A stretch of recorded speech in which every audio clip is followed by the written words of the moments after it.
Hello and welcome. My name is Jill. Thanks for checking out my channel, The Transformed Mama, where we talk about all things homemaking and beauty.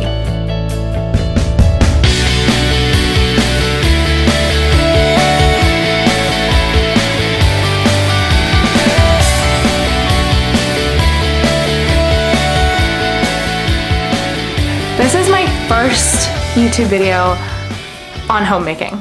I'm kind of excited about this. So I just launched this channel. This is my first week, and every Monday I'm gonna have a makeup tutorial video coming out, and every Wednesday is a homemaking video. So today we're chatting about homemaking, and I figured why not just start from the beginning, why I became a homemaker in the first place.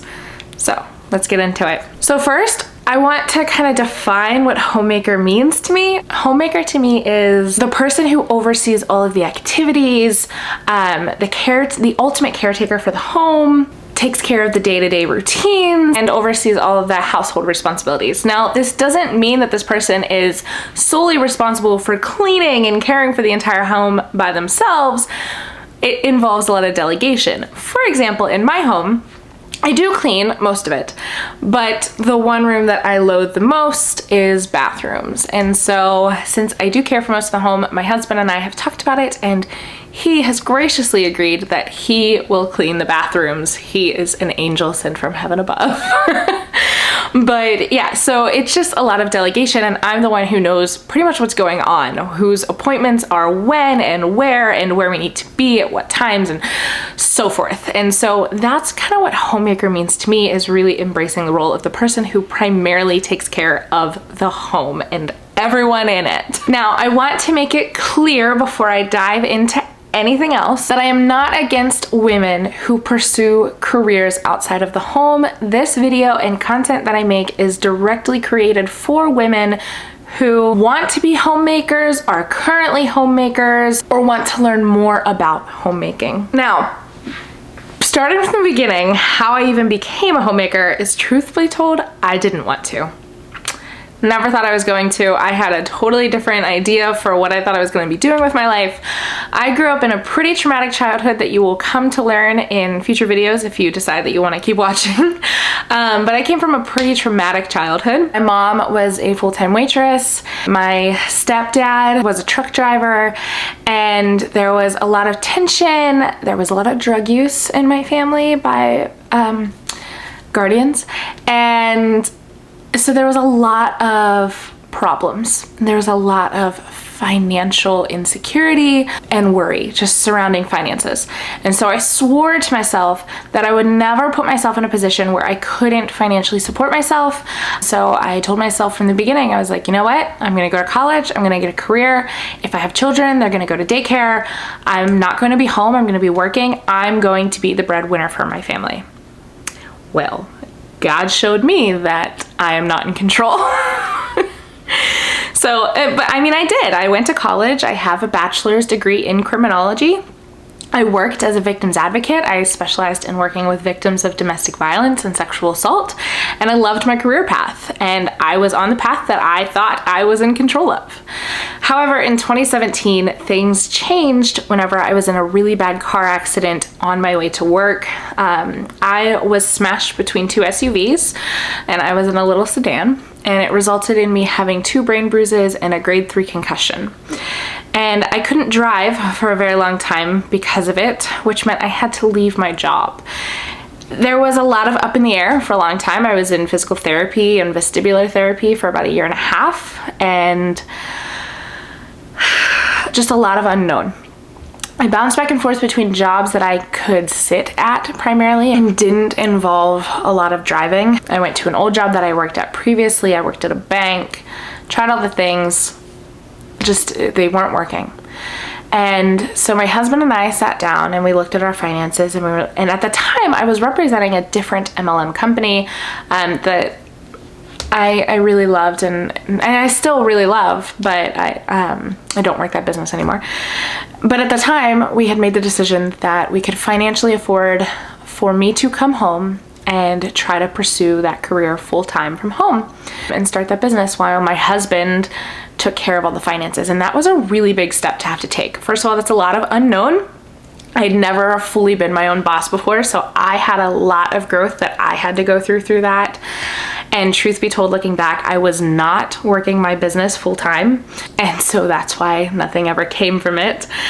No business is get rich quick, and that definitely was not it. But also we got pregnant pretty soon after. We made that decision towards like the end of 2017, and we got pregnant in 2018. So we got pregnant and I was already home, so we just decided, okay, I'm gonna try being a stay-at-home mom. But I still really fought it. I was like, I don't want to be a stay-at-home mom. I still want a career. I still want to be outside of the house. I still want to be the breadwinner. Like, this is not okay. I don't want to do this. And so after my daughter was born, I hit postpartum depression really, really hard. And just lost all sense of identity in myself. And I had no idea who I was. And so I decided it had always been a dream of mine to open up a little store and like a little boutique surrounded around like home goods and earth-friendly products for your home and so forth. And so we found a building that we loved.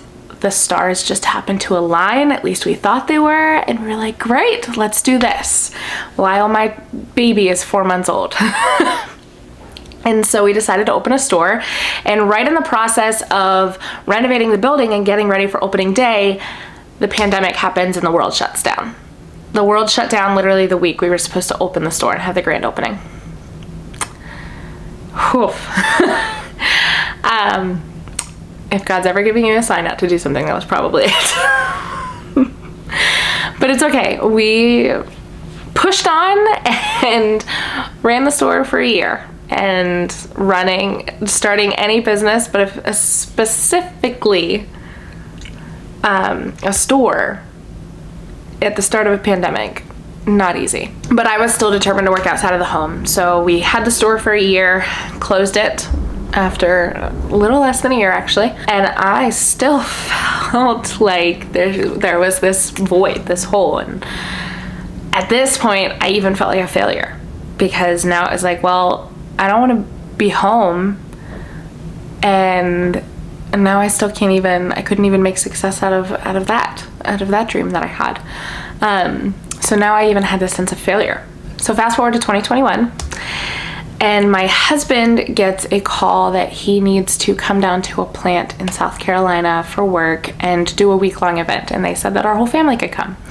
So my daughter and myself and my husband all came down to South Carolina, and we fell in love with it. We absolutely fell in love with it down here.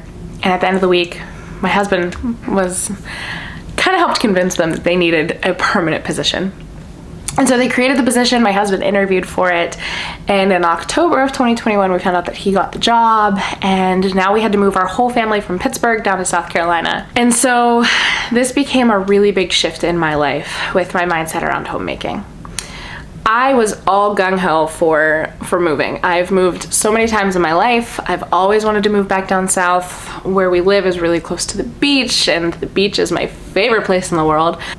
However, my husband has not. He's never moved. The furthest he moved away was college, and that was only a few hours from home. And his family has never left. And so that was a big difference between the two of us. And so with this big move, I wanted to make sure that I was trying to make it as easy on him as possible, as less stressful, and trying to just help support him emotionally through that big change. At the same time, we have a 2-year-old that I'm trying to help her, because even though she didn't fully understand, she definitely knew she wasn't going to see family as much, and started to recognize that after we had moved down here. She was wondering why she couldn't see people as much anymore, and for a little while kept asking to go home. And I was also pregnant with our second child. So there was a lot happening all at once, and that's where my mindset started to change around this, because in that move we left our entire support system up north. And this meant a few things. First of all, it meant I couldn't just drop her off at my in-laws anytime I needed someone to watch her. We didn't know anyone down here, so it wasn't like I had friends that I could just go to their houses and stuff. Like back home, I would just make every excuse possible to be out of the house. Here, I couldn't do that. We didn't know anyone. And so leaving our support system also meant that I was finding purpose in my role at home. So like I said, I wanted to make Gemma as comfortable as possible, and I wanted to make my husband as comfortable as possible. What I learned mattered most was my family and being there for them as we embraced this new challenge of moving to a place that none of us had been before and we didn't know anyone. That change shifted my whole mindset and helped me realize just how important my role was as a homemaker. And it started in the apartment. So we initially moved into an apartment whenever we moved down here, but the apartment never felt like home, so it was really hard to embrace it as home. It was hard for me to embrace it as home, but it really shifted whenever we bought our house. And it was like, okay, now we have a home, we're living here, we don't know how long we'll be here, but I'm going to make the best of this, and this is going to be home. And so I'm going to take care of this home. And I'm also a little bit of a control freak. So one of the positives to embracing homemaking is you can be the control freak of your home and no one's going to question you about it. So I was able to gain some control over the situation and to help us just feel more comfortable here and really start to love it. The next part that also helped me embrace homemaking was scripture, was my Bible. And specifically, it was Proverbs 31:10 through 31. This is in praise of a wife of noble character. Who can find a wife of noble character? She is far more precious than jewels. The heart of her husband trusts in her, and he will not lack anything good. She rewards him with good, not evil, all the days of her life. She selects wool and flax and works with willing hands. She is like the merchant ships bringing her food from far away. She rises while it is still night and provides food for her household and portions for her female servants.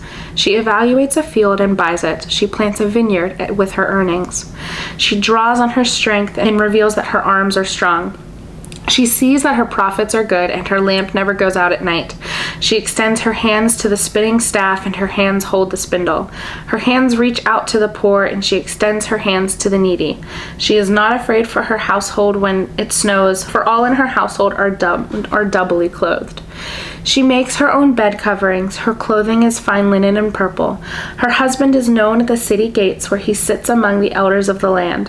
She makes and sells linen garments. She delivers belts to the merchants. Strength and honor are her clothing, and she can laugh at the time to come.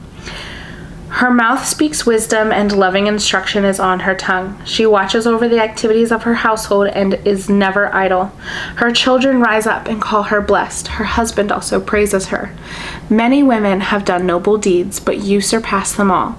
Charm is deceptive and beauty is fleeting, but a woman who fears the Lord will be praised. Give her the reward of her labor, and let her works praise her at the city gates. Again, this is Proverbs 31:10 through 31. That piece of scripture stuck. If there's anything out there that God was like, this is how I define a homemaker, it was Proverbs 31:10 through 31. Literally wrote it down. And so he describes a homemaker, a wife, a woman of noble character, as someone who cares for her children, is working hard, cares for her husband, takes care of the home. Now, a homemaker does not mean that you also don't make an income, right? We have this preconceived misconception that stay-at-home moms can't make incomes. That is false, and scripture tells us otherwise. In Proverbs 31:10, she went out and purchased a vineyard and made sure that her work was profitable. And so we as women, as homemakers, are still allowed to make incomes, and there's so many different ways to do that, but we don't know how. What I discovered in embracing scripture, as well as just these shifts that God was really putting my family through and putting my mind through, was as I began to really embrace the role of a homemaker, I found that I loved it. This role that I had fought for so long and told myself I was never going to be, I found that I loved it, and I loved my purpose. I found that my family is so much happier. I also found that I'm happier, and I no longer feel lost. Like, I feel fulfilled with my purpose. I love watching my children, and yeah, my children still drive me crazy. I still need a break, and I still need mom time, for sure. And I'm gonna talk about all of that in future videos. But as a whole though, I am so much happier. I'm happier when my house is clean. Everyone is. Like, you ever have that feeling whenever your house is clean and you're like, oh, this feels so much better. Now I keep up with the house daily. I mean, definitely, there's still like messy spots. I'm literally staring at a little pile of laundry sitting on my floor right now. But like, overall, it's kept up with, and there's less stress surrounding that. I'm less stressful because, like I said, my inner control freak gets to have full control of the house. So like, I get to embrace the control freak side. I also learned that there's no such thing as just a stay-at-home mom. I loathe when people say that. Stay-at-home mom is like the hardest job in the world, okay? You're taking care of children, your husband, your home, everything. There's so many hats that you have to wear, so many jobs you have to do. You never get a break, you don't get time off, you don't get paid for it. We get paid in hugs and kisses and sticky fingers and messes that we have to clean up, basically. And that's pretty much your payment, but you learn to love that, right? Your children are only little for so long. Like I said, there's no such thing as just a stay-at-home mom, and I began to respect that role so much more. I began to respect the moms who have, well, I mean, I've always respected moms with lots of kids, but it was like another level of respect for the moms who were newborns and learning how to do this, but also the moms who have like 10 children and have been doing this for forever. And I have the utmost respect for moms who pursue careers outside of the home too. But society has deemed stay-at-home moms as something that's not worthy of praise or appreciation, and that's so incredibly false. There is truly not a better role that you could take in than raising other humans. Just putting it out there. Like, it is literally your job to raise good humans. Talk about pressure.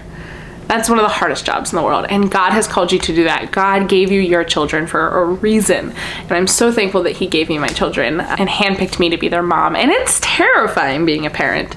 So it's definitely really hard. There's no such thing as just a stay-at-home mom. I feel like I just did a rant there. This has led me into now wanting to share my homemaking journey, and there's a few reasons why. One, many women want to become homemakers, but they don't financially know how. Many women are homemakers, and they lack that sense of purpose. They are driven so crazy and are just filled with overwhelm and stress. And there are definitely days where I've had that too. Like, I literally had a TikTok go viral because I was having a mental breakdown with my toddler. So I don't ever want you to think that my life is perfect and that I don't have days where I have mental breakdowns, because there are, but I've learned how to cope with them, and now they are few and far in between. So I want to help the moms who feel that pressure, who feel that stress, who feel that overwhelm, not feel that as often. It's never gonna go away completely. It's life. Stuff happens. Our kids drive us crazy. But I wanna help you know how to cope with it, grow with it, and not have it happen as often. Being someone who came from childhood trauma, I'm still learning how to not let that happen as often. But anyways, many women were also forced into the homemaking role from the pandemic. It's kind of like the 1950s all over again, if I'm quoting the right year. But like, whenever women had to take the roles of working, whenever the men all went off to war, and then whenever they came back from war, the women were forced back home. It's kind of like that. So women in the pandemic, like, kids were sent home from school, so they had to come home. So now it's like, well, one, how do you emotionally prepare yourself for that? Because that is a huge psychological transition you have to go through. Two, how do you financially prepare for that? How can you still provide a financial income? Because unfortunately, we live in a society now where in order to live and be comfortable, you have to have two incomes in a household.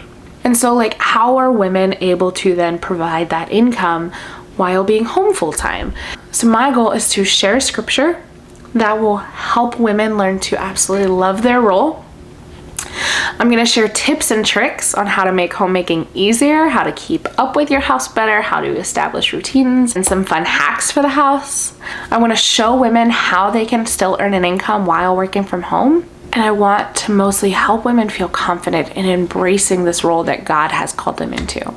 And so we need to learn to embrace that and love it. You're not gonna love it every single day. I don't. Trust me, it gets hard. And we have to be real about that. But you also have to love it, because if you're gonna be doing it every day, it's gonna suck. if you're not loving it. And so I want to show you how to love it. Thank you for watching my first video talking about homemaking. All of my future videos will consist of tips and tricks and not just story time. But I hope that you found some of this helpful or insightful or something. I don't know. But I want to thank you for listening. If you want to hear the tips and tricks and want to learn more, go ahead and hit that subscribe button. And I look forward to talking with you again soon.